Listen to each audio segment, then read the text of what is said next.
இன்றைக்கி Sunday. So நாங்கள் என்ன யோசிச்சோன்னா ஏதாச்சும் டேஸ்டியாக வீட்லேயே பண்ணி சாப்பிட்லான்னு. ஸோ ப்ராக்லி இருந்துச்சு வீட்டில், அது பாயில் பண்ணி மஞ்சள் தூள் போட்டு சைடில் வச்சுட்டோம்.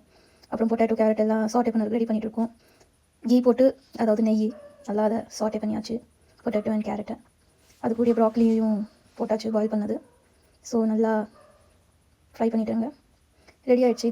இந்த பவுலில் தான் நாங்கள் சாப்பிட போகிறோம். அப்படியே பன்னீரையும் கொஞ்சம் லைட்டாக ரோஸ்ட் பண்ணிக்கலாம். ரோஸ்ட் ஆயில் என்ன சொல்லணும்னு தெரியல. அப்புறம் அதே கடாயில் கொஞ்சம் பட்டர் போட்டு சின்ன சின்னதாக வெட்டி வச்ச கார்லிக்கை போட்டு, அப்புறம் அதில் கொஞ்சோண்டு ஆரிகானோ அண்ட் சர்வ் மிளகா பொடி. நான் தமிழ்லேயே வ்ளாக் பண்ணக்கூடாது.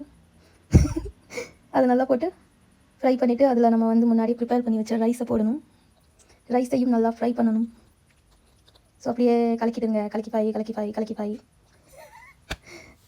ஆஹா, என்ன சூப்பரான ரைஸ், என்ன ஒரு மனம்.